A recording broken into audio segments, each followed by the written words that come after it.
Listening Test 1. This is a practice listening test which resembles the International English Language Testing System listening test. The test consists of 4 sections. Answer the questions as you listen to the recording. Note that the recording is played once only. Please turn to Section 1. Section 1. George and Lisa are overseas students studying in Britain. They are returning home for the summer holidays. Look at the example and questions 1 to 4.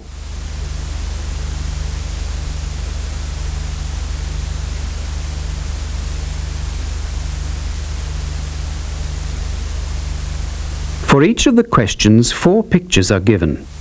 Decide which picture is the best match with what you hear on the tape and circle the letter under that picture. First, you have some time to look more carefully at questions 1 to 4.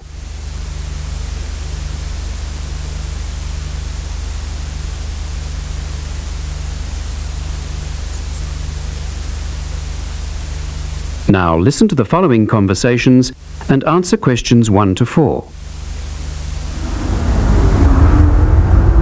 That'll be £23. Right, there's your change. Have a nice trip. Oh, I'll just get your bags out of the boot. Thank you very much. Now, George, let's find the check-in desk. Yes, but with all the changes they have made here at the airport, I'm not sure where the check-in desk is. I know. It's strange, isn't it? Why don't we ask for help? Good idea. What about that man sitting down over there? Which one? The one with the hat on? But what about the man with the blue uniform and the cap sitting on the trolley? He's bound to know. He looks like he works here. Okay, I'll ask him. Excuse me, could you tell me where the check-in desk for France Air is, please? Let me think. I haven't worked here very long. The best way to get there would be to turn left at the end here, where the cafe is, and then go straight ahead until you're opposite the departure gate's entrance.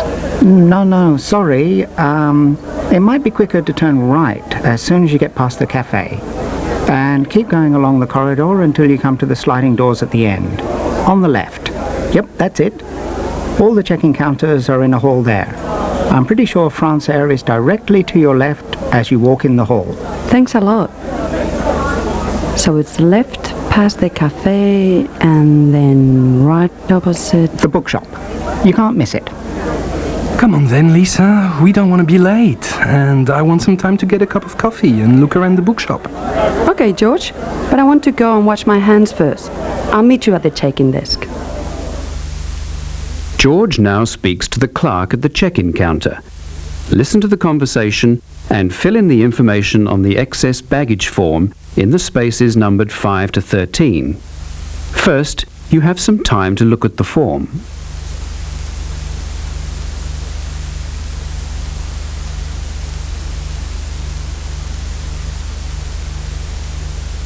Now listen to the conversation and answer questions 5 to 13.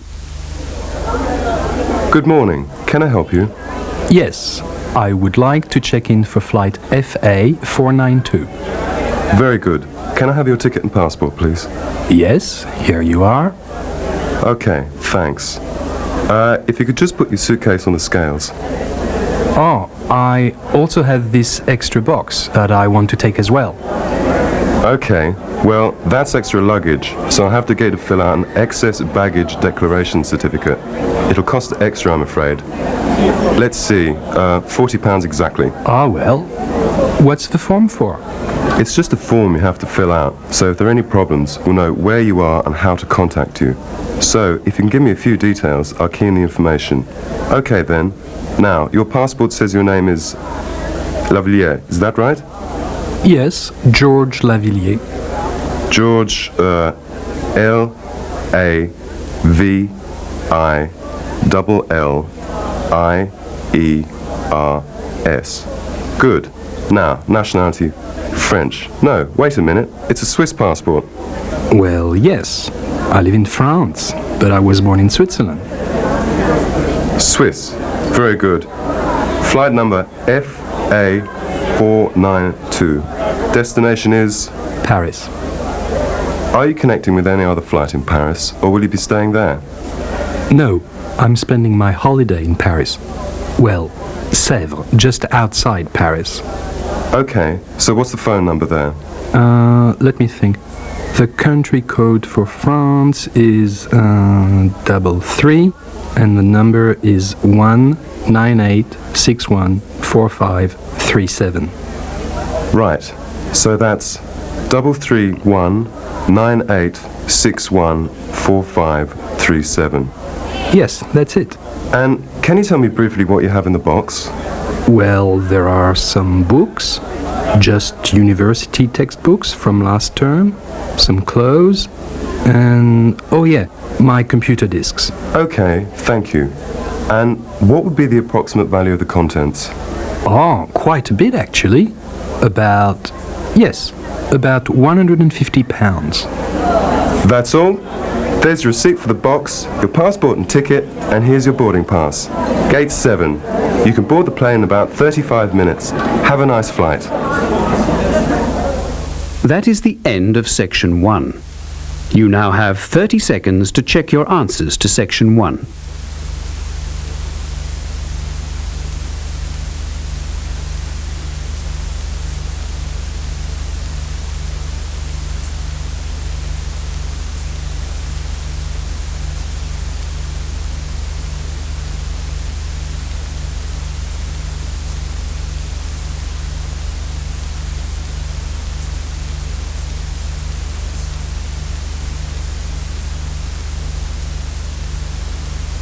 Now turn to Section 2. Section 2. You will now hear a short news item. Fill in the gaps in the summary of the news item with the correct word or phrase according to what you hear. The first one has been done for you as an example. You now have some time to look at the summary.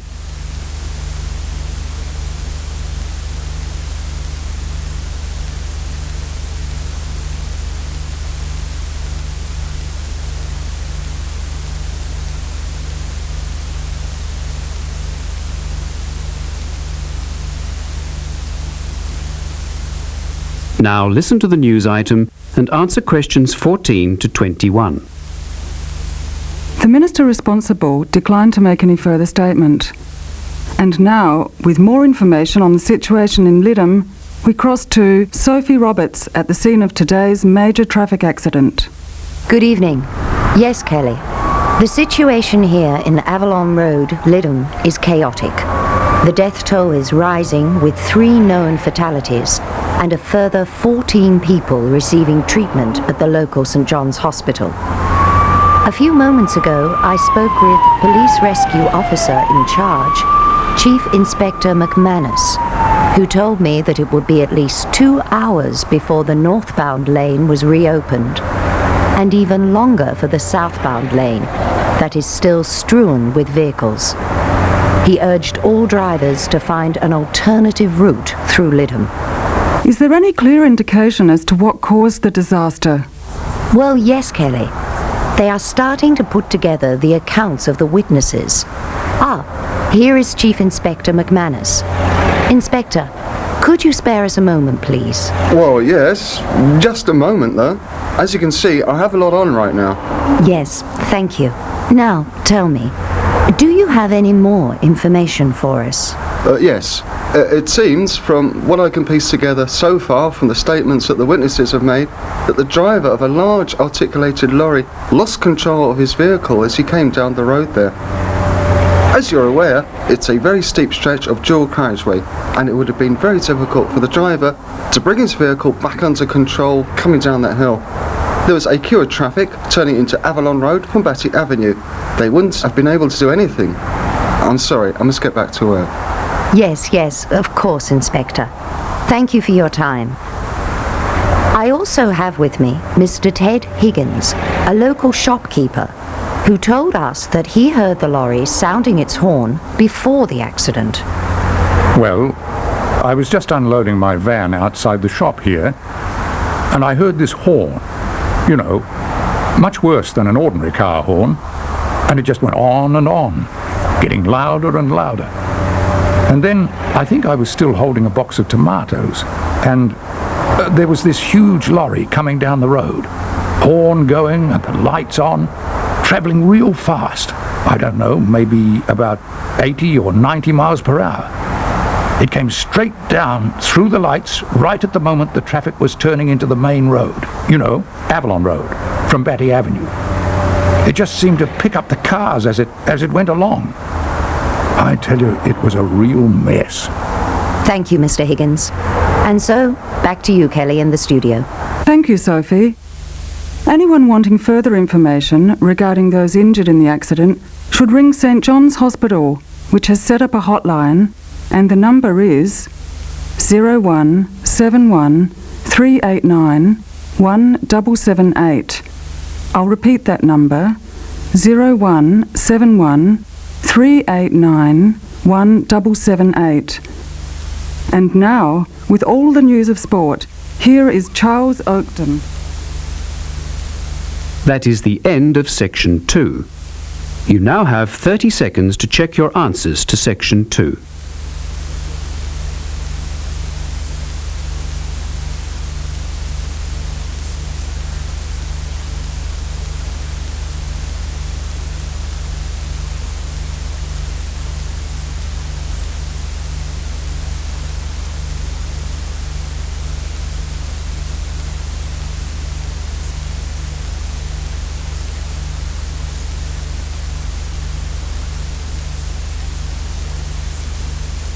Now turn to Section 3.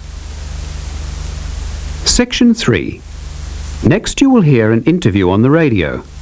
Write a word or a short phrase to answer each of the questions numbered 22 to 28. First, you have some time to look at the example and questions.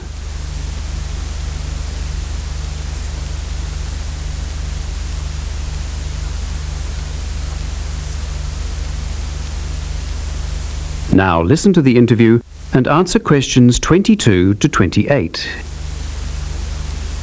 Good afternoon and welcome to Working Lives. My name is Sue Holt.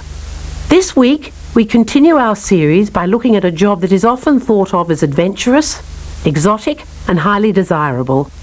We're going to take a behind-the-scenes look at the airline hospitality industry. What is the reality behind the smart uniform and ever-ready smile of the flight attendant? We're lucky enough to have in the studio Julie Nevard, who works for British Air World and is a senior member of the cabin crew staff. Thank you for finding the time to speak to us. I know that you must have a busy schedule. My pleasure. Yes, it is a very full-time job. But I think you realise that very early on in your career. How long have you been involved in in-flight hospitality? Well, I trained for a year at the British Air World Training School, and I'd already taken a diploma in hospitality and tourism after I left school. So, all in all, about 5 years. No, more like 6 years. So your training was at college? Well, yes, the preliminary training. But then the British Air World Training course in Manchester was a more specialised hospitality course. I suppose you could call the diploma my major professional qualification. I see. Now tell me, is the job as glamorous as most people believe? Absolutely not. Of course, there are many good things about the job. You know, you never know where you might be going. For example, I still get excited when I see the new roster for the first time, knowing I'll soon be off somewhere I haven't been before, on a new route. The best thing, of course, is that all the time I'm meeting new people. But people don't realise that what I get to see most of is the inside of hotel rooms, and most hotel rooms are pretty similar. Also, it's like I'm working, but the majority of my passengers are on holiday. Sometimes it's hard to deal with all their demands. There are times you just want to shout, "I'm doing my best. I've got a job to do. Leave me alone." But that doesn't happen very often. Then tell me, what is your main responsibility during a flight? That's hard to say, really. Well, we're responsible for all the needs and demands of each and every passenger. for up to 10 hours on some long-haul flights, not to mention the safety of the plane and all the passengers. I suppose if I have to come up with a single answer, it'd be passenger comfort. Do you find yourself going to the same places often? There are 4 or 5 major destinations that we fly to more regularly than others. Yes, I've got to know some cities very well. Oh, really? Which destinations are those? Well, there's Paris, Frankfurt, Rome, Kennedy. Kennedy Airport in Los Angeles? New York. These are the most frequent destinations with British Air World. So how do you deal with the changing time zones? It's something you just have to get used to. Everybody in the industry has a special tip to beat jet lag on longer flights. But me, I just make sure that I'm regularly changing the time on my watch. I find that if I change the time little by little and fairly frequently, well, that seems to work well for me. You see, I have 2 watches. The one I'm constantly adjusting, and the one with the original time at departure. That sounds like a good idea. In the next part of the radio interview, complete the table with no more than 3 words for each answer. First, you have some time to look at the table and questions.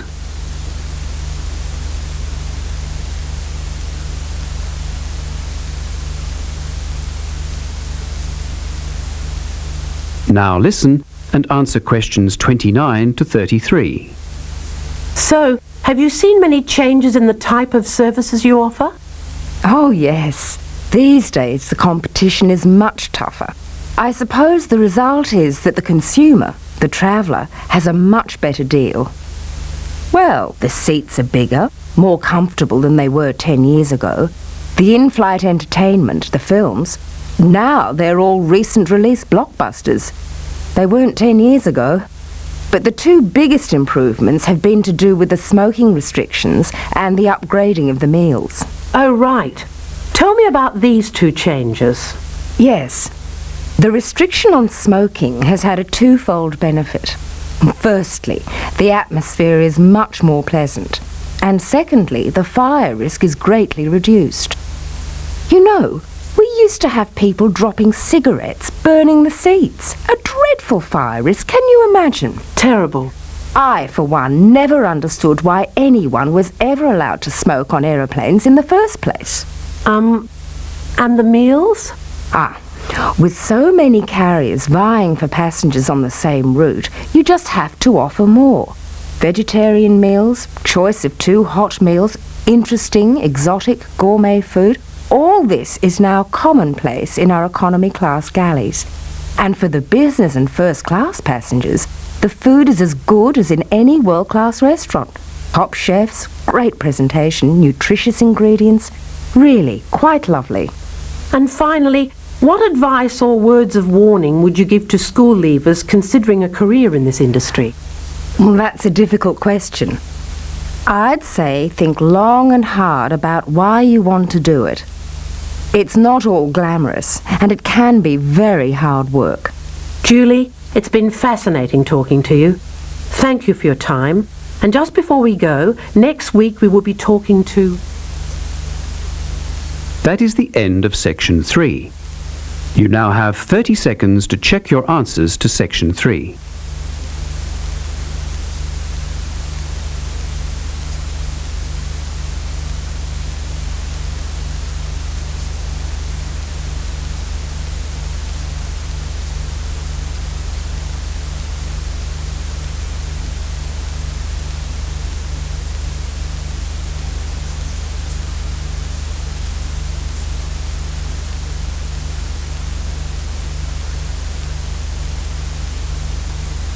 Now turn to Section 4.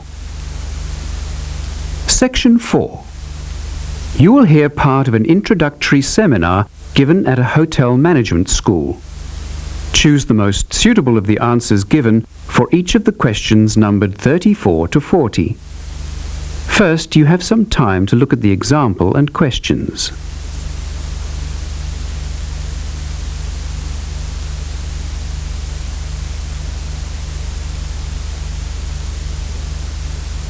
Now listen to the lecture and answer questions 34 to 40. Welcome to the first seminar of the International Hotel Hospitality and Management course. My name's Garth Walters, and I'm one of the career advisors at the school, and this afternoon I intend to give you an overview of the 4 core subject options available to you in this course, one of which you will need to choose as your core or main subject by the end of the first week. Each core subject prepares students for work in one of 4 major career areas: front desk and reception work, drink and bar service, restaurant service, and lastly, guest relations. For each area that I have mentioned, we will explore the personal skills required, the professional qualifications needed, and the career opportunities available. To start with, we are going to take a look at front desk and reception work.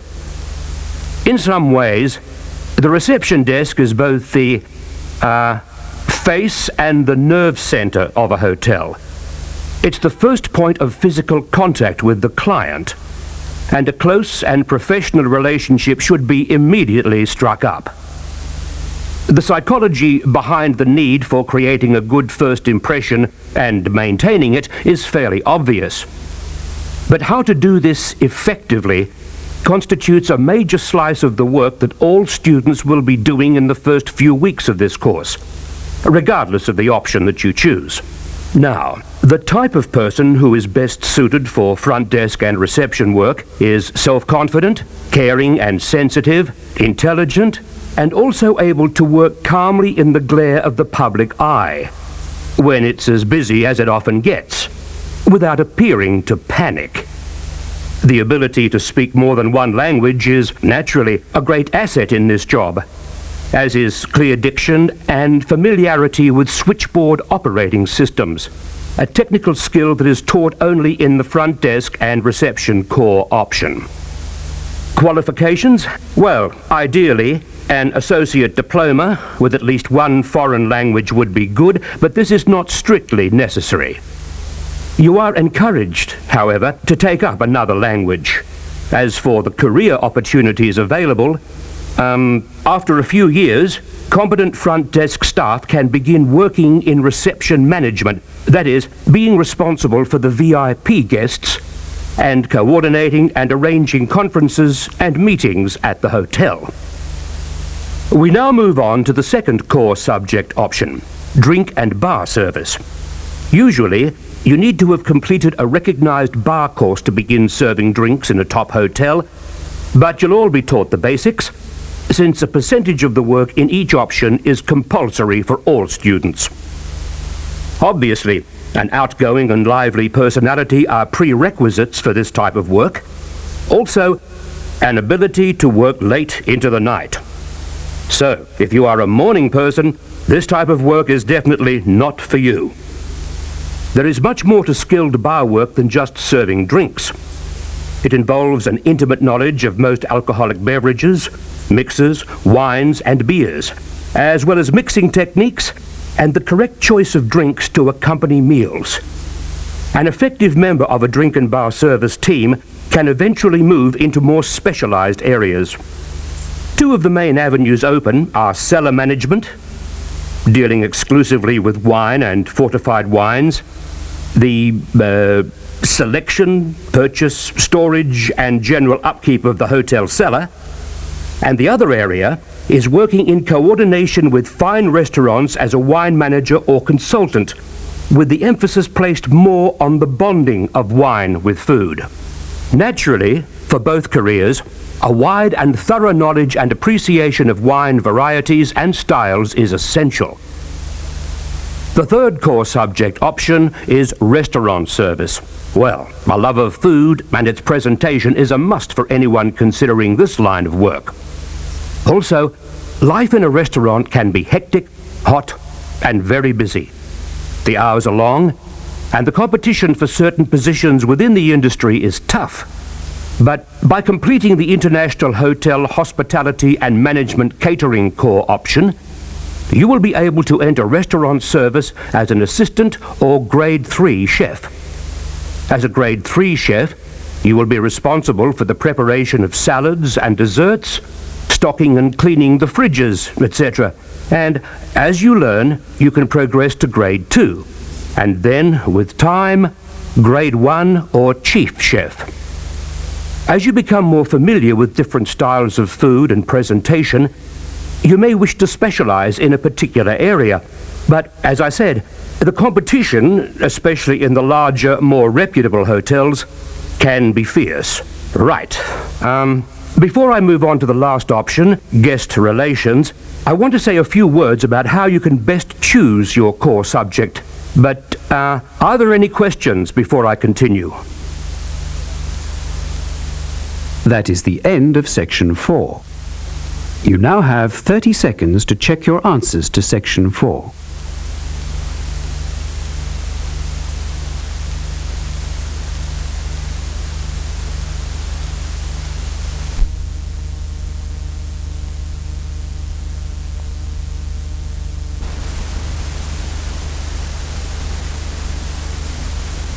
Listening Test 2.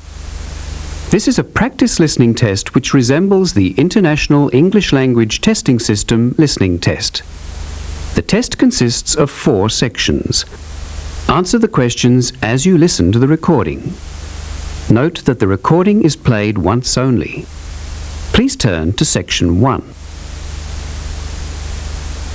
Section 1. Ava is an overseas student who has just enrolled at the National Business College. Her friend, John, meets her on enrollment day. Look at the example and questions 1 and 2.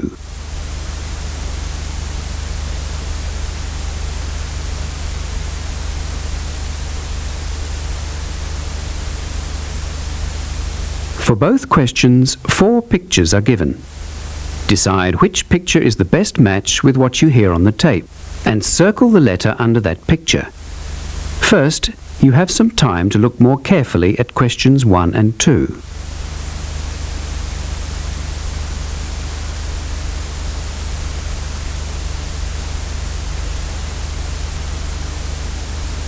Now listen to the conversation between Ava and John and answer questions 1 and 2. Hi Ava, I see you've just enrolled. Oh, hi John. Yes, it didn't take long. What about you? Oh, because I've re-enrolled for another year. I don't have to be here until this afternoon, but I thought I'd come along and help. Oh, that's very kind of you, John. Maybe you could help me with this elective class timetable. It's for students who need more English practice, like me. Yeah, it's a good idea. It's on Fridays, and I have to choose which timetable is best for me. There are 4 to choose from. Here, take a look. Oh, I see. Well, what do you need? I need everything, but especially writing practice. Well, do you want to go to the writing skills class in the morning or the afternoon? In the afternoon, I think. Okay, so grammar and writing skills in the afternoon. Grammar? Oh no, I don't want to study grammar. Well, in that case, reading and writing in the morning followed by pronunciation, then listening and speaking in the afternoon. I don't think my pronunciation is too bad. Do you? No, you speak very clearly. Yes, but I do need more vocabulary. If you study vocabulary in the morning, you have to study grammar in the afternoon. What about listening? Oh yes, I certainly need to practice more listening.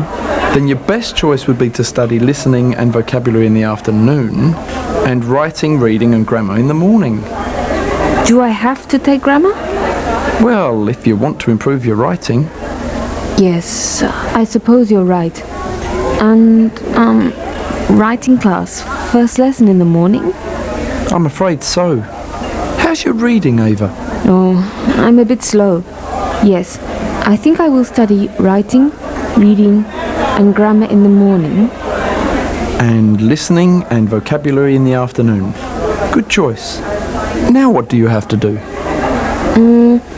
Just give this form to my tutor tomorrow. Do you have any classes today? There's a special introductory English class for foreign students later this morning. What time's the class? We have to be at the function room at 11 a.m. It's 9:05 now. It's actually 9:30. Oh, right. We've got time, so why don't I take you down to the student centre? Okay. Come on then. John and Ava continue their conversation in the student centre. Choose the most suitable of the answers given for each of the questions numbered 3 to 7. First, you have some time to look at the questions.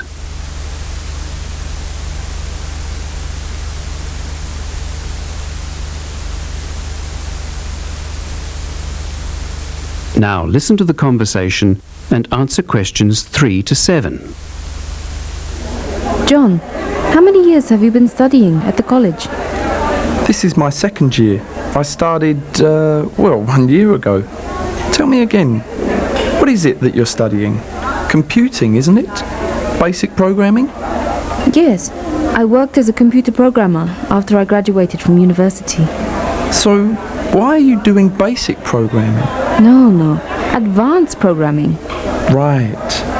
Well, here we are at the student centre. Oh, it's huge. Yeah, well, it has to be.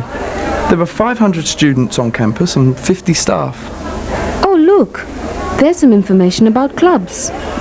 I'm already a member of the table tennis club and the orienteering club. Do you want to play table tennis? I'm not much good, I'm afraid. What else is there? Fencing, tennis, hang gliding. What about orienteering? How much is it to join? For second year students it's cheaper, only £10. But for first year students it's £20, I think. Do you want to become a member? I joined last year. Why not? OK, let's go to the student information office, over here. At the Student Information Office, Ava wants to join the orienteering club. She has to give information about herself to the clerk. Listen to the conversation and complete the information on the club registration form in the spaces numbered 8 to 14. First, you have some time to look at the form.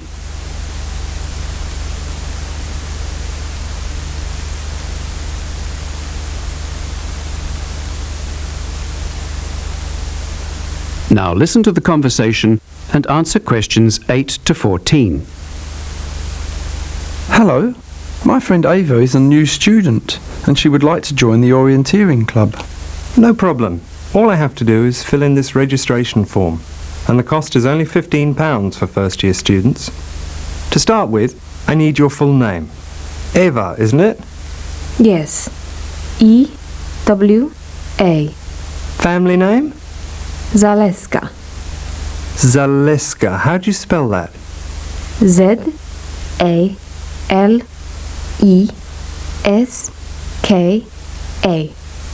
Zaleska.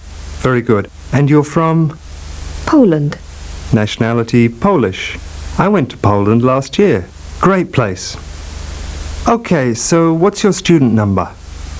On your student card. All right. Here it is. 34968 AP. 34968 AP. Got it. You must be doing the advanced programming course. Tell me about your orienteering experience. How long have you been doing it? 2 years. You're probably better than I am. Next thing is, do you know your blood type? For safety reasons. All right. Yes, it is A positive. When we climb, we always nominate a partner. It's good for teamwork. And you both look out for each other. OK, we'll be partners. Right, so what's your name? John. J-O-N. Family name? Anderberg. A-N-D-E-R-B-U-R-G.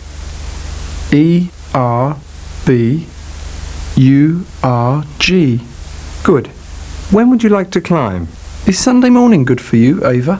Not really, John. I go to church. We have sessions in the afternoon too. Only on weekends though. Oh well, Saturday afternoon. Is it okay for you? Sure. Saturday PM. One more thing. I need a contact number if we need to ring you. Change in the weather or something like that. What's your home telephone number?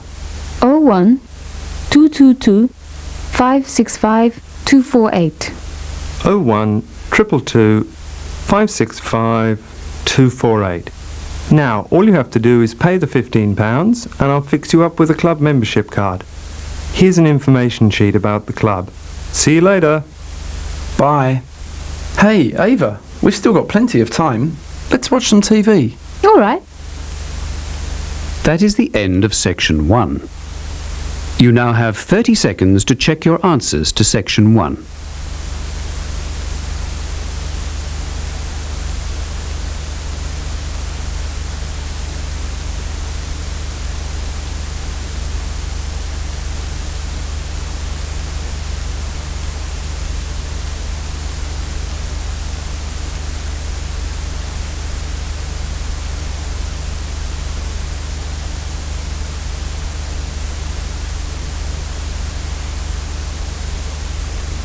Now turn to section 2.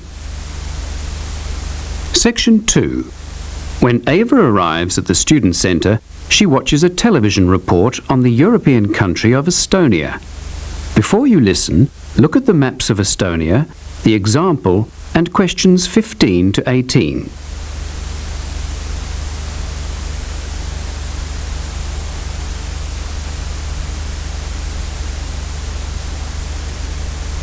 Now listen to the television report and answer questions 15 to 18.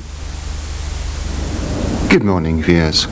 Today on World in Focus, we take a look at the small but fascinating country Estonia. Can you see it there, to the right of your screen? Located on the eastern shores of the Baltic Sea, west of Russia and to the north of Latvia, Estonia is a mere 45,227 square kilometres in size, which is, let's say, 3/5 the size of Scotland.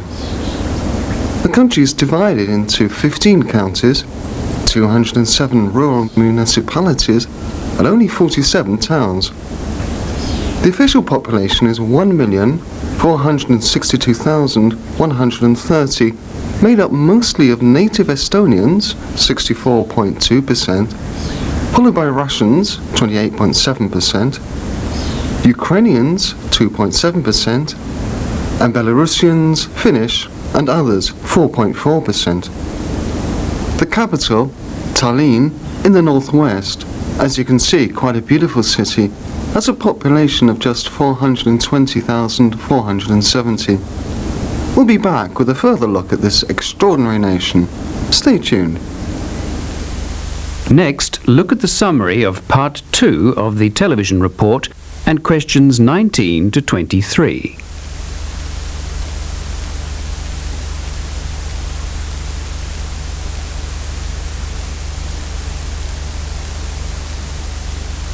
Now listen to the rest of the report and answer questions 19 to 23.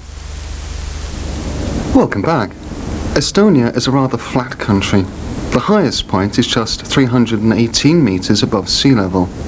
It has over 1,500 islands and more than 1,400 lakes.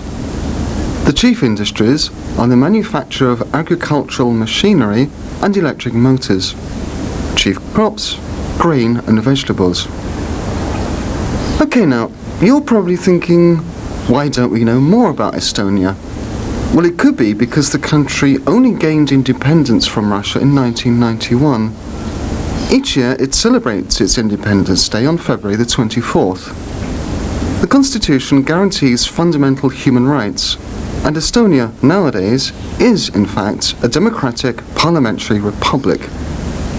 The currency is the Estonian kroon, worth 1/8 of a German mark, or about 4.5 pence. The official language is Estonian, but given that the nation shares a border with Russia, it's no surprise that a great many people speak Russian. And so for the weather in Tallinn today. Estonians enjoy a mild climate in summer and can expect partly cloudy skies and a top temperature of 61 degrees Fahrenheit, that is 16 degrees Celsius. Back to the news. Moscow. Talks today between the Russian delegation and the Vice President of the United States appear to have been successful. That is the end of section 2. You now have 30 seconds to check your answers to section 2.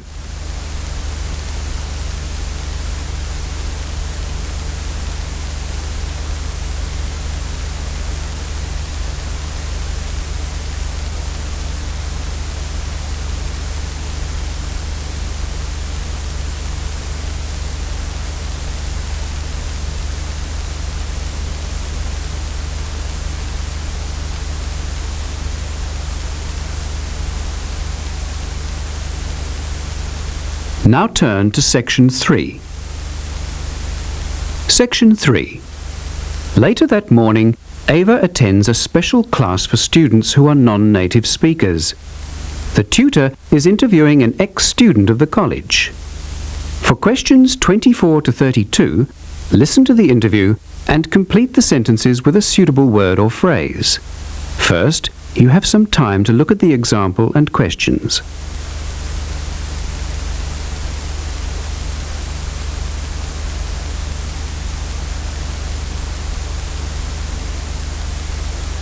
Now listen to the interview and answer questions 24 to 32.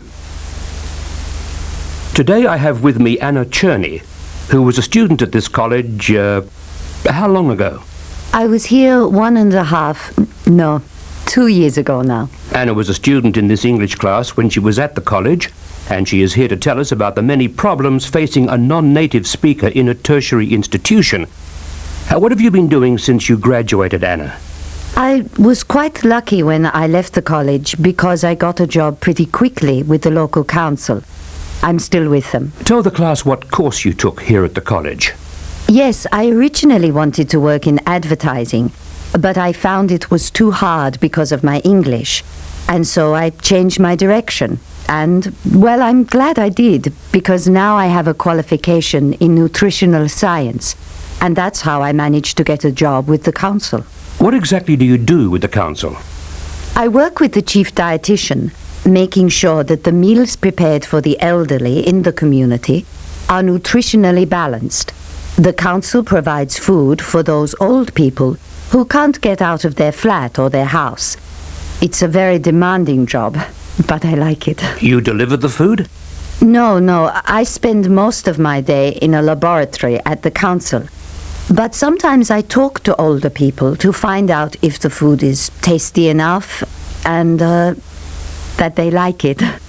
I spend a lot of time in the kitchens too, making sure that the food is good quality. What exactly were the problems when you first arrived at the college? I was very shy, you know. I couldn't communicate with the students in my class because most of them were native speakers. My English was not very good. But I thought everything was okay until I got the result of my first examination. The tutor was worried why I was so quiet in class. I told her it was because I was afraid to ask a question. And anyway, she suggested that I talk to the school counselor. What advice did the counselor give? Well, she was very kind and understanding, and I realized that I was doing the wrong course. You have to be an extrovert, you know, outgoing. I think it's a personal thing with me. You had to give a lot of opinions, and I am shy. So she suggested I ask more questions in class. So I made it a rule to ask at least 1 or 2 questions every lesson. So you swapped courses and began to talk more in class. Was there anything else that the counselor suggested? Yes, she said I shouldn't live with students from my own country. I should share a house with some English students. So I did. And my English improved much faster. Are there any problems that you currently have with English? Oh yes, I used to have problems with the technical vocabulary in my field. But you pick that up pretty quickly. Now it's mostly... I have difficulty trying to understand the colloquial language of the English. The way they express themselves is sometimes very strange. I see. How do you increase your vocabulary, for instance? I listen to the radio a lot. Interviews on radio, talkback programs, that sort of thing. I find that really helps me. It's better than just watching TV. And actually, I keep a journal of the expressions I hear. Some people collect stamps and I collect new words and English expressions. Let's talk some more about your course at the college. Do you remember any study projects that you were involved in? Let me see. Well, there was one study we made of the nutritional habits of English school children. We had to produce a questionnaire for a group of 20 kids, and we discovered that too many children either didn't have any breakfast at all, or else they ate foods for breakfast that were much too high in sugar. These are two major dietary problems. Why? It's complicated, but breakfast is an important meal because your metabolic rate, the rate at which the body burns up food, is faster the earlier you begin eating in the day. So, if you want to have lots of energy, eat a good, balanced breakfast. You need a higher metabolic rate, you see. Also, too much sugar in the diet can cause the blood sugar level to rise very quickly at first, and then drop too rapidly. For breakfast, this is bad because later you are more likely to feel sleepy and unable to concentrate. So, eat a good breakfast, you'll think better, concentrate better, and yes, you'll probably score better in your exams. One last question. What about your future? Have you any immediate plans? Well, in the short term, I'll continue to work for the council and gain more experience there. I hope to get a position in a hospital, which would be much more challenging than my present job. After that, my long-term goal is I have a dream to open my own business, an agency providing nutritional advice and giving consultations. Or I might have to go back to my own country instead and do what I can to improve the diet of my people at home. I see. Now, does anyone have any questions for Anna? Yes, in the first row. That is the end of Section 3. You now have 30 seconds to check your answers to Section 3.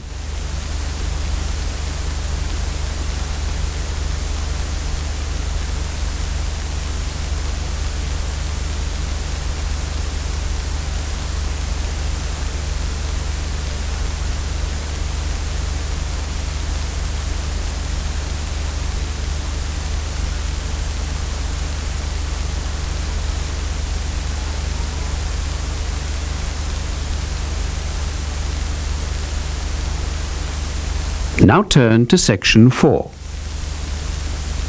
Section 4. You will hear part of the orientation in which Ava is shown the college's computer laboratory. For each of the questions numbered 33 to 40, circle the letter A if the statement is accurate, I if the statement is inaccurate, or N if the information in the statement is not given in the listening passage. First, you have some time to look at the example and questions.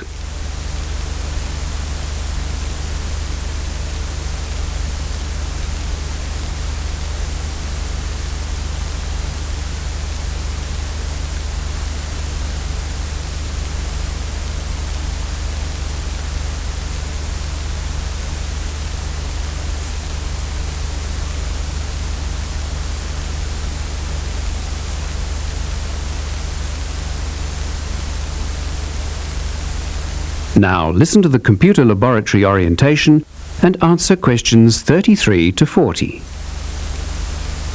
Yes, Norman. Well, as you can see, we have well over 100 PC computers, as well as 20 Macintosh computers set up for those students who need to produce high-quality graphic design work. Of course, maintenance of all these machines and the equipment that goes with them, printers, fax machines, modems, etc., takes up almost all of my time. So, we have a number of rules. All students are expected to follow the rules, or they will be unable to use the lab in the future. And just about everybody needs to use the lab at some stage. First of all, log-on procedure. All students have to log on. That is, enter their name and lab number before the program menu comes up on the screen. The reason is that if anything goes wrong with the machine, we can find out from you what it was you were doing when the problem occurred. And this can save a great deal of time when trying to solve the problem. Which brings us to the second rule. If something goes wrong, you mustn't just walk away from the computer or turn it off and pretend it hasn't happened. You must let me or one of my assistants know what has happened. And remember, we can always find out who was last using the machine. So, with these two simple rules, it becomes relatively easy to maintain so many machines. The third rule concerns the use of student discs. At no time are you allowed to bring your own discs into the laboratory. This lab is completely free of the need for student discs of any kind, because each computer is linked to a network, and there are 4 networks, each of which has its own file-serving machine. We don't want you to bring along your own discs for 2 very good reasons. The first reason is because of copyright law. It's illegal to copy programs bought by the college. The second reason has to do with those nasty little programs called viruses, which can do a tremendous amount of damage. So, no student discs in the lab. We therefore insist that you leave your bags outside too, which is rule number 4. Now, a network simply means a number of computers are linked together. In other words, can share information. There are 3 networks for the PC computers and 1 network for the 20 Macintosh machines. And that brings me to the 5th rule. Students must only access the network that is set up for their use. One of the 3 PC networks is only for first-year students to use, over here. Another is only for second-year students, over there along the back wall. And the 3rd network, on the far right, is reserved for third-year student use. The Macintosh computer network is reserved for second and third-year students only, unless you are a first-year student of the graphic design course. Rule 5. You can only access the network that is set up for your level. All networks have printout capability, and there is a charge per page on the laser printers. The dot matrix printers, which of course do not give such good quality printouts as the laser printers, are suitable mainly for giving a rough copy of your work. They are free for student use during class hours. After hours, a charge applies.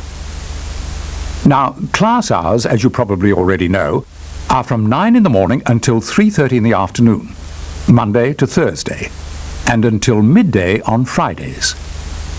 The computer lab, however, is open an hour before class begins each day, and until 6 o'clock every afternoon, except for Fridays, when the lab closes at 5. Now, if you need any assistance with the software program you're working on, you can either look in the manuals located on the shelves below each machine, or if you're still having problems, you can ask one of the lab assistants to help out. In addition, there is always help at hand on screen, in most cases simply by pressing function key number 1 at the top left of each keyboard. Well, that's about it. Oh, I forgot to mention the computer lab card, which contains your log-on number. By producing your card, you can borrow computer books and manuals from the computer lab library. Okay. That's all I need to tell you at this stage. Back to you, Norman. Thanks, Don. Right, next on the right we come to the audio-visual laboratory. That is the end of section 4. You now have 30 seconds to check your answers to section 4.